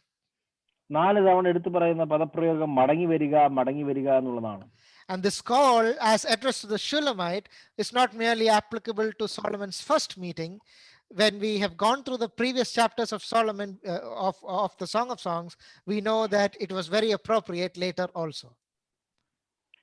ഈ പ്രസ്താവന മടങ്ങി വരിക എന്ന് പറയുന്നത് ആദ്യമായി തന്നെ കണ്ടപ്പോൾ താൻ ആശ്ചര്യപ്പെട്ട് കടന്നുപോയതല്ല. മറ്റുള്ള ഭാഗങ്ങൾ ഞാൻ പഠിച്ചപ്പോൾ പല ആവർത്തി ഈ മടങ്ങി വരിക എന്ന് പറയുന്ന പദപ്രയോഗം ശൂലേംകാരത്തിയെ സംബന്ധിച്ച് മണവാട്ടിയെ സംബന്ധിച്ച് മണവാളൻ പറയുന്നുണ്ട്. See, even though it is used in different context, the spiritual application of these words are so relevant to each believer today. ഒരുപക്ഷെ പല തരത്തിലും പല കോണ്ടെക്സ്റ്റിലായിരിക്കും ഇത് പറഞ്ഞിരിക്കുന്നുവെങ്കിലും വിശ്വാസികളെ സംബന്ധിച്ച് ഈ കാലഘട്ടത്തിലും അനുവർത്ഥമായ ഒരു കാര്യമല്ലേ ഈ പ്രസ്താവന. The first act of our fallen parents was to flee from their maker, to hide from their maker. ആദ്യമായി പാപം ചെയ്യുന്ന മാതാപിതാക്കൾ അവരെ സൃഷ്ടിച്ച ദൈവത്തിൽ നിന്ന് ഓടിപ്പോകുവാൻ അവർ ശ്രമിച്ചു എന്നുള്ളതാണ്. And in our fallen nature, the default tendency is to continually run away from our God. നമ്മുടെ പാപം നിറഞ്ഞ ഈ ശരീരത്തിൽ, ഈ മനസ്സിൽ ദൈവത്തിൽ നിന്ന് ഓടിപ്പോകുക എന്നുള്ളതാണ് നമ്മുടെ പാപ സ്വഭാവം നമ്മളിൽ ഉത്ഭവിപ്പിക്കുന്ന പ്രതികരണം. Oh, but wondrous grace, the purpose of all divine revelation is to cause man to return to God. എന്നാൽ മനോഹരമായ ദൈവത്തിന്റെ കൃപ മനുഷ്യനെ തിരിച്ച് ദൈവത്തിങ്കിലേക്ക് തിരിക്കുക, അവനെ മടക്കി വരുത്തുക എന്നുള്ളതാണ്. And all throughout the Bible, you see this continuous call by the heavenly beloved to come back to him. വേദപുസ്തകത്തിലുടനീളം മനോഹരമായ രീതിയിൽ തന്നെ മഹാദൈവം മനുഷ്യനെ മടക്കി വിളിക്കുക എന്നുള്ളതാണ് നാം കാണുന്നത്. That was so true in the Old Testament, where Jehovah called his people back to return to him through his prophets. പഴയ നിയമ പുസ്തകങ്ങളിൽ പ്രവാചകൻ മുഖാന്തരം തന്റെ ജനമായ ഇസ്രായേലിനെ മടങ്ങി വരിക എന്ന് എത്രയോ തവണ എത്രയോ ആവർത്തി ദൈവം സന്ദേശം Just turn to Jeremiah chapter 3. യെരമ്യാ പുസ്തകം 3-ാം അധ്യായത്തിലേക്ക് നമ്മൾ ശ്രദ്ധയെ തിരിച്ചാൽ, Jeremiah chapter 3 and verse 1, return unto me, says the Lord. അവിടെ യെരമ്യാ പുസ്തകത്തിന്റെ ആ 3-ാം അധ്യായത്തിൽ നാം വായിക്കുന്ന അതിന്റെ ആദ്യത്തെ വാക്യത്തിൽ വായിക്കുന്നത് chapter 3, right? Yeah. അവിടെ വായിക്കുന്നത് എന്റെ അടുക്കിലേക്ക് മടങ്ങി വരുവാൻ നീ വിചാരിക്കുന്നുവെന്ന് യഹോവയുടെ അരുളപ്പാട്. Chapter 3 and verse 3, return thou backsliding Israel. അവിടെ 3-ാം അധ്യായത്തിന്റെ 3-ാം വാക്യത്തിൽ പിന്തിരിഞ്ഞു പോയ ഇസ്രായേൽ മക്കളെ മടങ്ങി വരിക എന്നുള്ളത് ദൈവം ആഹ്വാനിച്ച് വിളിക്കുകയാണ്. Again and again and again, we see that God is calling his people to return unto him. എല്ലാ പ്രാവശ്യവും അനവധി ആവർത്തിയായി ദൈവം തന്റെ ജനത്തെ തന്നോട് മടങ്ങി വരുവാൻ താൻ ആഹ്വാനം ചെയ്യും, ആവശ്യപ്പെടുകയും ചെയ്യും. Return, you backsliding children. മടങ്ങി Verse വരിക. 14. Jeremiah 3 and verse 14. 3-ാം അധ്യായത്തിന്റെ 14-ാം വാക്യത്തിൽ വിശ്വാസത്യാഗികളായ മക്കളെ മടങ്ങി വരുവിനെന്ന് യഹോവയുടെ അരുളപ്പാട്. Oh, the Lord Jesus is calling again and again, come back to me. കർത്താവായ യേശുക്രിസ്തു തന്നിലേക്ക് മടങ്ങി വരുവാൻ ആളുകളെ താൻ വിളിക്കുകയും ക്ഷണിക്കുകയും ആഹ്വാനം ചെയ്യും. You go to Hosea, you go to Joel chapter 2 and verse 13, rend your heart and not your garment and turn to the Lord. അവിടെ എല്ലാ പ്രവാചക പുസ്തകത്തിലും ദൈവം തന്റെ ആളുകളെ താൻ മടക്കി വിളിക്കാൻ എന്നുള്ളതാണ് കർത്താവ് എപ്പോഴും ശ്രമിച്ചിട്ടുള്ളത്. പുസ്തകത്തിൽ നിങ്ങളുടെ വസ്ത്രം കീറി മടങ്ങി വരിക. And over and over and over again, all throughout the Old Testament, we see the people of God going far away from him, whereas he is asking them again and again, return, return, return, return. എപ്പോഴൊക്കെ നാം കാണുന്നുണ്ടോ ആളുകൾ എപ്പോഴും ദൈവത്തിൽ നിന്നും ഓടി അകന്നു നിൽക്കുവാൻ ശ്രമിക്കുമ്പോൾ സ്വർഗം ദൈവം എപ്പോഴും മടങ്ങി വരിക എന്ന ആഹ്വാനത്തോടെ കടന്നു വരുന്നു. Even in the New Testament, when the Lord Jesus came into this world, his objective also was to bring the humankind back from her wandering. കർത്താവായ യേശുക്രിസ്തു ഭൂമിയിൽ തന്റെ ശുശ്രൂഷയിൽ പോലും ആളുകളെ മടക്കി അവരുടെ ദൈവത്തിങ്കിലേക്ക് കടന്നു കൊണ്ടുവരിക എന്നുള്ളതായിരുന്നു കർത്താവിന്റെ ഉദ്ദേശം. You look at the parable of the lost sheep, the lost coin, the lost son. It's all to bring them back, to return to Jehovah. മുടിയനായ പുത്രന്റെയും എല്ലാവിധമായുള്ള നഷ്ടപ്പെട്ടു പോയ ആ നാണയത്തിന്റെയും എല്ലാത്തിന്റെയും ഉപമകളുടെ സാരാംശം എന്ന് പറയുന്നത് മടങ്ങി ദൈവത്തിന്റെ അടുക്കിലേക്ക് മടങ്ങി വരിക എന്നുള്ളതാണ്. You see that same tendency repeating in the New Testament church also. പുതിയ നിയമ സഭയിലും അതേ കാര്യം തന്നെ മനുഷ്യൻ ആവർത്തിക്കുന്നതായിട്ട് കാണുവാൻ കഴിയും. In the epistles to the 7 churches, the Lord Jesus is saying again and again, you have fallen, return. അവിടെ ആ പുതിയ നിയമ തന്റെ ലേഖനങ്ങളിലൊക്കെ പുതിയ നിയമസഭകളോട് പറയുന്നത് നിങ്ങൾ വീണിരിക്കുന്നു, നിങ്ങൾ മടങ്ങി വരുവിൻ എന്നാണ് കർത്താവിന്റെ ആഹ്വാനം. Oh, the love of many would wax cold. You have to return back to me. നിങ്ങൾക്കുള്ള ദൈവത്തോടുള്ള നിങ്ങളുടെ സ്നേഹം തണുത്തിരിക്കുന്നു, നിങ്ങൾ മടങ്ങി വരിക. Take heed lest there be in any of you an evil heart of unbelief in departing from the living God. അവിശ്വാസത്തിന്റെ ഹൃദയം നിങ്ങളിൽ ആർക്കെങ്കിലും ഉത്ഭവിച്ചിട്ടുണ്ടോ എന്നുള്ളത്, വിശ്വാസത്തിന്റെ ദൈവത്തിൽ നിങ്ങൾ മാറിയിട്ടുണ്ടോ, ജീവനുള്ള ദൈവത്തിന്റെ സന്നിധിയിൽ നിങ്ങൾ മാറിയിട്ടുണ്ടോ എന്ന് നിങ്ങളെ തന്നെ ശോധന ചെയ്യുവിൻ. The entire epistle of Hebrews was written especially to guard the Hebrew Christians from backsliding and going away from God. എബ്രായ ലേഖനം മുഴുവനും എബ്രായ വിശ്വാസികൾ അവർ പിന്തിരിഞ്ഞു പോകാതെ ദൈവത്തിൽ സ്ഥിരതയോടെ നിലകൊള്ളുവാൻ വേണ്ടി എഴുതിയ ലേഖനമാണ്. The epistle to the Galatians also, same danger it is highlighting. Galatians 1:6, I marvel why ye are so easily removed from him that called you into grace to go to another gospel. അതേ കാര്യം തന്നെയാണ് ഗലാത്യ ലേഖനത്തിലും കാണുന്നത്. പൗലോസ് ഗലാത്യർക്ക് ലേഖനം എഴുതുമ്പോൾ പറയുന്നത്, നിങ്ങൾ ഇത്ര സുവിശേഷത്തിലാണോ വേറൊരു സുവിശേഷത്തിലേക്ക് നിങ്ങൾ മറിഞ്ഞിരിക്കുന്നുവെന്ന് ഞാൻ ആശ്ചര്യപ്പെടുന്നു എന്ന് പൗലോസ് പറയുന്ന പ്രസ്താവന. Oh, the warning is so clear. The call is so clear to all the people of God. Come back, return, return. മുന്നറിയിപ്പുകളും ആഹ്വാനങ്ങളും ഒക്കെ എത്രയോ വ്യക്തമാണ്. മടങ്ങി വന്ന ദൈവത്തിന്റെ സാന്നിധ്യത്തിലേക്ക് കടന്നു വരിക. How sad it is, the words of Paul, Demas has forsaken me, having loved this present world. പൗലോസിന്റെ വാക്കുകൾ, ദേമാസ് എന്നെ ഉപേക്ഷിച്ച് ലോകത്തെ സ്നേഹിച്ചിരിക്കുന്നു എന്ന് പറയുന്ന പ്രസ്താവന എത്രയോ ഭയാനകമാണ്. And how true the words of the song, Come Thou Fount of Every Blessing, where it says, prone to wander, Lord, I feel it, prone to leave the God I love. ഇംഗ്ലീഷിലെ മനോഹരമായ പാട്ടിന്റെ അതിന്റെ അവസാനത്തെ അടിയുടെ സാരാംശം എന്ന് പറയുന്നത്, ഞാൻ സ്നേഹിക്കുന്ന ദൈവത്തെ വിട്ടുപോകുവാൻ, പിന്തിരിഞ്ഞു പോകുവാൻ എനിക്ക് എത്രയോ അവസരങ്ങളും സാഹചര്യങ്ങളും ഉണ്ട്. You see, we are so prone to go away from our beloved that those words are so necessary for us to take heed to. Return, return, return, return. ദൈവത്തിന്റെ സാന്നിധ്യത്തിൽ നിന്ന് മടങ്ങിപ്പോകുവാൻ, പിന്തിരിഞ്ഞു പോകുവാൻ പ്രവണതയെ ഉത്ഭവിപ്പിക്കുന്ന ഒരു പാപമുള്ള ശരീരമാണ് നമുക്ക് ഈ ഭൂമിയിലുള്ളത്. And therefore he says, return so that we may see your beauty, that we may look upon you. അതുകൊണ്ട് മണവാട്ടിയോട് പറയുകയാണ്, മടങ്ങി വരിക, ഞങ്ങൾ നിന്നെ ഒന്ന് കാണട്ടെ. And then we see the response of the bride. Sorry, the bride's question to this call.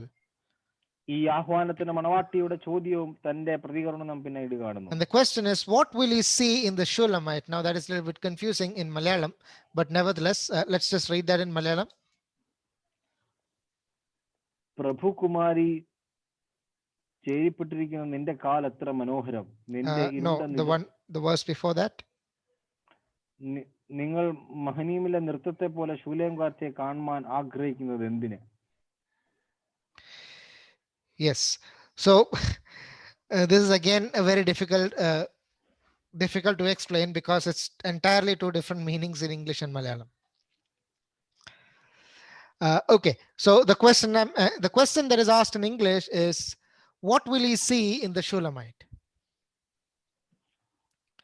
അത് തന്നെയാണ് ശൂലേംകാരത്തിയിൽ നിങ്ങൾ കാണുവാൻ എന്ത് കാണുവാനാണ് നിങ്ങൾ എന്നെ മടക്കി വരുത്തുന്നത്? So either this is asked by the daughters of Jerusalem among themselves, or it is asked by the Shulamite herself. ഒന്നെങ്കിൽ യെരൂശലേം പുത്രിമാർ തമ്മിൽ ചോദിച്ച ചോദ്യം, അല്ലെങ്കിൽ ശൂലേംകാരത്തി ചോദിച്ച ചോദ്യവുമായിരിക്കാം. Most probably it is asked by the Shulamite herself. ഒരു പക്ഷേ ഏറ്റവും കൂടുതൽ പ്രവണതയുള്ളതും ശൂലേംകാരത്തി തന്നെ ചോദിച്ച ചോദ്യമായിരിക്കാം. That is how the headings are in the English Bibles, those who have the headings. അങ്ങനെയായിരിക്കാം ഹെഡിങ് ഉള്ള ഇംഗ്ലീഷ് ബൈബിൾ പ്രസ്താവിച്ചിരിക്കുന്നത്. But when you look at Malayalam, it most probably means that I think somebody other than the Shulamite is asking. മലയാളത്തിലെ പ്രസ്താവന ശൂലേംകാരത്തി അല്ലാതെ വേറെ ആരോ ചോദിക്കുന്ന ചോദ്യം പോലെ നമുക്കത് ആ ഒരു ടോൺ മനസ്സിലാക്കുവാൻ കഴിയും. So in Malayalam, it most probably seems like the daughters of Jerusalem are asking. മലയാളത്തിൽ ഒരുപക്ഷെ യെരൂശലേം പുത്രിമാർ തന്നെയാണ് ആ ചോദ്യം വീണ്ടും ആ ആഹ്വാനം ചോദിക്കുന്നത് നമുക്ക് കാണുവാൻ കഴിയും. So that is all, the whole confusion. We don't know exactly who is asking. അത് തന്നെയാണ് നമ്മുടെ കൺഫ്യൂഷനും, ആരാണ് ചോദിക്കുന്നതെന്ന് നമുക്ക് നിർണ്ണയിക്കാൻ കഴിയില്ല.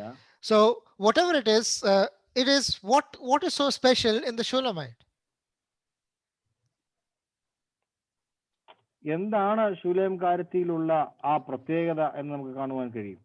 What is it that you want to look upon the Shulamite as upon a dance between two armies? എന്താണ് ശൂലേംകാരത്തിയിൽ മഹനീമിലെ പോലെയുള്ള ആ നൃത്തം കാണുവാൻ ആഗ്രഹിക്കത്തക്കവണ്ണം എന്ത് വിശേഷതയാണ് ശൂലേംകാരത്തിക്കുള്ളത്? Now again, the word Mahinim was so called in Genesis chapter 32 and verse 2, where it is the camp of two armies. അവിടെ മഹനീയം എന്ന് പറയുന്നത് രണ്ട് സന്നാഹങ്ങളുടെ ക്യാമ്പായിട്ടാണ് ഉൽപ്പത്തി പുസ്തകം 32-ാം അധ്യായത്തിൽ നാം കാണുന്നത്. And that name was given by Jacob because the angels of God had met him there. അവിടെ യാക്കോബാണ് ആ പേര് മഹനീയം എന്ന് കൊടുത്തത്, കാരണം ദൈവത്തിന്റെ ദൂതന്മാർ അവിടെ വെച്ച് തന്നെ കണ്ടുമുട്ടുകയുണ്ടായി. And it is a place of two camps. Okay, how is it in Malayalam? അവിടെ രണ്ട് യുദ്ധ സൈന്യങ്ങൾ സ്ഥിതി ചെയ്യുന്ന പാളയമാണ്. Okay, right. I don't think it is Yuddha Sainingal, but yeah. Anyway, let's go ahead. So here it is again a play of words. Why would you look upon the Shulamite as upon a dance before two armies? എന്തുകൊണ്ടാണ് ഒരു മഹനീയം എന്ന് പറയുന്ന സ്ഥലം രണ്ട് പട്ടാളങ്ങൾ അല്ലെങ്കിൽ രണ്ട് യുദ്ധ സൈന്യങ്ങൾ വന്ന് സ്ഥിതി ചെയ്യുന്ന ഒരു പാളയമാണ്. ആ പാളയത്തിൽ നിൽക്കുന്ന ആ നൃത്തം പോലെ എന്തുകൊണ്ടാണ് അതിലെ ആ അത്ര മനോഹരമായ കാഴ്ചയേക്കാൾ എന്ത് കാണാനാണ് ശൂലേംകാരത്തിയെ നിങ്ങൾ വിളിക്കുന്നത്? So there is extensive use of metaphors here. ഒരുപാട് ആലങ്കാരിക ഭാഷകൾ ഇവിടെ ഉപയോഗിച്ചിട്ടുണ്ട്. So I am actually finding it difficult to explain. Toby is finding it difficult to translate also. All right. So in the Middle East, in the times of Israel, one of the ways of showing happiness and joy was dancing. നമുക്കറിയാം പശ്ചിമേഷ്യൻ രാജ്യങ്ങളിൽ ആ സന്തോഷം പ്രകടിപ്പിക്കുന്നത് നൃത്തത്തിലൂടെയൊക്കെയാണ് നമുക്കറിയാം. It is not like the sensual dancing that we see today on TV, but it was more the way that David danced before the Lord, and it was there was a period set apart for dancing during weddings. It was all a very good thing that we see. അവിടെ ഈ ഇന്നത്തെ കാണുന്ന പോലത്തെ ഉള്ള ഡാൻസുകളല്ല, ലൗകികമായ ഡാൻസുകളല്ല. ദാവീദ് നൃത്തം ചെയ്തതുപോലെ അല്ലെങ്കിൽ സന്തോഷത്തിന്റെ പ്രകടനമായി മിറിയം നൃത്തം ചെയ്തു, അങ്ങനെ സന്തോഷത്തിന്റെ പ്രകടനത്തിന്റെ ഒരു സൂചകമായിരുന്നു നൃത്തം. So this phrase Mahanaim may refer to either of this, either a dance that happens when two camps are there together, and that is a special war dance that happens, or it may be of a place called Mahanaim where that was a beautiful dance that was special in that place. അവിടെ ചിലപ്പം ആ രണ്ട് സൈന്യങ്ങൾ വന്ന് കൂടി നിൽക്കുന്ന അല്ലെങ്കിൽ ദൈവത്തിന്റെ ആ സൈന്യം ദൂതന്മാർ കൂടി നിൽക്കുന്ന സ്ഥലത്തിന് മഹനീയം എന്ന് പേര് പറയുന്ന പോലെ അവിടെ ആ സൈന്യത്തിന്റെ ആ ബാഹുല്യം, അതിന്റെ ഭയാനകം കണ്ട ഒരു നൃത്തം എന്ന് പറയുന്ന രീതിയിലായിരിക്കാം ഇവിടെ ആലങ്കാരിക ഭാഷ ഉപയോഗിച്ചിട്ടുള്ളത്. So basically what they are trying to say is why is it that you want to look at her so earnestly? എന്തുകൊണ്ടാണ് ശൂലേംകാരത്തിയെ ഇത്ര കാണുവാൻ നിങ്ങൾ ആഗ്രഹിക്കുന്നത്? What is so special about her? എന്താണ് ഇത്ര ഗൗരവമായി അവളെ കാണാൻ ആഗ്രഹിക്കുന്നത്? അവളിൽ എന്ത് പ്രത്യേകതയാണ് ഉള്ളത്? And then we see the daughters of Jerusalem beginning to describe the bride from the next verse onwards. In English, it is chapter 7, verse 1. In Malayalam, chapter 7, verse 2. അതിന് മറുപടിയായി എന്ത് സവിശേഷതയാണ് തനിക്കുണ്ട് എന്നുള്ള ആലങ്കാരിക ഭാഷയിൽ ചോദിച്ചതിന് ഉത്തരമായി യെരുശലേം പുത്രിമാർ മണവാട്ടിയെ വിവരിക്കുന്ന പ്രസ്താവനകളാണ് രണ്ടാം വാക്യം മുതൽ നാം കാണുന്നത്. And he starts like this: How beautiful are thy feet with shoes, O princess daughter. അവിടെ പ്രഭുകുമാരി ചെരുപ്പിട്ടിരിക്കുന്ന നിന്റെ കാൽ എത്ര മനോഹരം. In chapter 1, we saw that she was despised by the daughters of Jerusalem. ഒന്നാം അധ്യായത്തിൽ യെരുശലേം പുത്രിമാർ തന്നെ ഗവനിക്കാത്ത ശൂലേംകാരത്തെ. Chapter 1 and verse 6 we read, look not upon me because I am black, because the sun has looked down. So don't look down on me. അവിടെ ശൂലേംകാരത്തി ഒന്നാം അധ്യായത്തിൽ 4 എന്റെ ഇരുൾ നിറം പറ്റിയിരിക്കാലും ഞാൻ വെയിൽ കൊണ്ട് കറുത്തി എന്നെ തുറിച്ചു നോക്കരുത്, അത് എന്നെ താഴ്ത്തി നോക്കരുത് എന്നാണ് താൻ ശൂലം കറുത്തി അവിടെ പറഞ്ഞത്. But now she is the bride, and what a transformation has come when they look at her now, and they're saying, how beautiful are thy feet, O princess daughter. എന്നാൽ ഇപ്പോൾ പ്രഭുകുമാരിയായി തന്നെ വിളിക്കുകയും താൻ എത്ര മനോഹരമുള്ള വ്യക്തിയാണ്, കാലുകളുള്ള വ്യക്തിയാണെന്നുള്ളത് പ്രസ്താവന അവർ ആരംഭിക്കുകയും ചെയ്യുന്നു. Now two things, or previous to this, 2 times the bridegroom or the beloved has described the bride. 2 തവണയാണ് മണവാളനെ മണവാട്ടി വിവരിച്ചിരിക്കുന്നത്. No. The beloved has described the bride 2 times before this. ഈ ഭാഗത്തിന് മുൻപ് മണവാളൻ 2 തവണയാണ് മണവാട്ടിയെ പറ്റി വിവരിച്ചിരിക്കുന്നത്. We see in chapter 4 and then in chapter 6 verse 4 onwards. Verse 5 onwards. 4-ാം അധ്യായത്തിലും 6-ാം അധ്യായത്തിന്റെ 5-ാം വാക്യം മുതലാണ് മണവാളൻ മണവാട്ടിയെ വിവരിച്ചിരിക്കുന്ന രണ്ട് സാഹചര്യങ്ങൾ. And what is the difference that you see when the beloved described the bride and the daughters of Jerusalem described the bride? മണവാളൻ മണവാട്ടിയുടെ സൗന്ദര്യത്തെ വിവരിക്കുമ്പോഴും യെരുശലേം പുത്രിമാർ മണവാട്ടിയുടെ സൗന്ദര്യത്തെ വിവരിക്കുമ്പോഴും തമ്മിലുള്ള ഡിഫറൻസ്, തമ്മിലുള്ള വ്യത്യാസം എന്താണ്? Go to chapter 4. 4-ാം അധ്യായം. And there we see that it starts with the head or the eyes. അവിടെ തന്റെ ശിരസ് കൊണ്ടാണ് അവിടെ തന്നെ പ്രസ്താവന ആരംഭിക്കുന്നത്. When you go to chapter 6 and verse 5, 6-ാം അധ്യായത്തിന് 5-ാം വാക്യം നാം ശ്രദ്ധിച്ചാൽ again it starts with the head. അവിടെയും ശിരസ് കൊണ്ടാണ് അവിടെ ആ വിവർത്തനം ആരംഭിച്ചിരിക്കുന്നത്. The beloved always starts with the head of the bride. മണവാളൻ എപ്പോഴും മണവാട്ടിയുടെ ശിരസ് കൊണ്ടാണ് വിവർത്തനം ആരംഭിക്കുന്നുവെങ്കിൽ, but when the daughters of Jerusalem begin to describe, they begin with the feet and go all the way up to the head. എന്നാൽ യെരുശലേം പുത്രിമാർ വിവരിച്ച് ആരംഭിക്കുമ്പോൾ കാലുകൊണ്ട് ആരംഭിക്കുകയും ശിരസ് കൊണ്ട് എത്തുകയും ചെയ്യുന്നു. And that is the importance of the walk of a believer, because even though God looks on us in one way, what others see is first our walk and before they see our head. വിശ്വാസികളെ സംബന്ധിച്ചും ഇത് പ്രാധാന്യമുള്ളതാണ്. ദൈവം നമ്മുടെ ശിരസ് തൊട്ട് ആരംഭിച്ച് നോക്കുന്നുവെങ്കിലും മറ്റുള്ള ആളുകൾ വിശ്വാസികളെ ശ്രദ്ധിക്കുന്നത് അവരുടെ നടപ്പ് കൊണ്ടാണ്, അവരുടെ കാൽനടകൾ കൊണ്ടാണ്. So that is something that we need to really realize, and we will go into it more detail probably, God willing, next week. അടുത്ത ആഴ്ച ആ കാര്യങ്ങൾ വളരെ വിശദമായി പഠിക്കാമെന്ന് ഞാൻ കരുതുന്നു.